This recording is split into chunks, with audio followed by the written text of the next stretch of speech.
ये कहानी है उत्तर प्रदेश के एक शहर मुजफ्फरनगर की, जहाँ पर बदमाशी खुलेआम चलती है। इसी मुजफ्फरनगर के एक गांव यानी खेड़ीपुर में हुआ था बेटे का जन्म। बेटे के पैदा होने से घर वाले बहुत खुश थे। 3.5 साल का वीर सिंह अपने दोस्तों के साथ गुल्ली डंडा खेल रहा था और घर पर उसके स्कूल में एडमिशन की बात चल रही थी। तभी बाहर से जोर जोर से रोने की आवाज आने लगी। वीर के पापा ने देखा तो उनका बेटा रो रहा था और यहीं से शुरू हुई थी परेशानी। दरअसल वो रो इसलिए रहा था क्योंकि उसे अपने पुराने जन्म की बातें याद आ गई थी और उसे अपने उन्हीं माँ बाप के साथ रहना था। उसने बताया था कि वो शिकारपुर के पंडित यानी लक्ष्मी नारायण का बेटा है, लेकिन एक बाप अपना बच्चा ऐसे कैसे दे दे। तो वीर के इस जन्म के पापा ने उसे समझाकर चुप करा दिया, पर वीर ने हार नहीं मानी और एक दिन ये बात पंडित लक्ष्मी नारायण के कानों तक पहुंच गई। ये सुनकर वो खेड़ीपुर दौड़े चले आए। गांव में पंचायत बिठाई गई, जहां पहुंचते ही वीर लक्ष्मी नारायण के गले लग गया और उसे बहुत सी पुराने जन्म की बातें बताई जो कि उसे ही पता थी। लोगों को ये जानने की बहुत इच्छा थी कि आखिर ये सब अचानक वीर को कैसे याद आया। तो उसने बताया कि वो अपने दोस्तों के साथ खेल रहा था, तभी उसकी पिछले जन्म की माँ उसके सामने से गुजरी और उसे ये सब याद आया।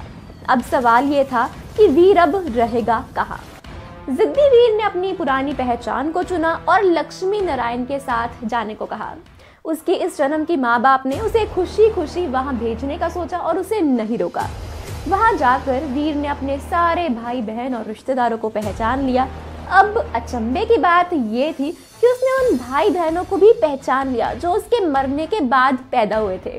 सबका सर चकरा गया। तब वीर ने बताया कि उसकी मौत कच्ची उम्र में हो गई थी और उसे ना तो मुक्ति मिली थी ना शरीर, इसलिए वो घर के पास वाले पीपल के पेड़ पर ही रहता था और जब उसे प्यास लगती थी ना, वो कुएं पर पानी पीने चला जाता और जब भूख लगती थी तो माँ के हाथ की रोटी खा लेता।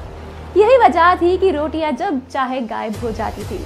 उससे पूछा गया कि उसने कभी किसी को परेशान क्यों नहीं किया, तो उसने कहा कि जब किसी ने मुझे परेशान नहीं किया तो मैं किसी को क्यों परेशान करूं। वीर ने बताया कि वो 2-3 साल नहीं बल्कि पूरे 9 साल उस पेड़ पर रहा और फिर एक दिन उसे नया जन्म मिल गया और वो खेड़ीपुर में यहाँ पैदा हो गया। अब भी वीर के इस जन्म के माँ बाप उसे मिलने आते थे और उसे खूब प्यार करते थे। वीर कभी कभी उनके घर चला जाता था जब उसे छुट्टी मिलती थी। वीर को अब फिर से लोग सोमदत्त के नाम से जाने लगे थे। साथ ही उसे 2 माँ बाप का प्यार मिलता था। करण अर्जुन 2 की अगर हम बात करें तो उस फिल्म में भी हमें कुछ इस तरह की कहानी देखने को मिल सकती है। तो दोस्तों, क्या कहना है आपका इस वीडियो के बारे में, हमें कमेंट्स में जरूर बताएं और बाकी वीडियोस के लिए बने रहिए, देखते रहिए आपका favourite YouTube channel Bollywood studios.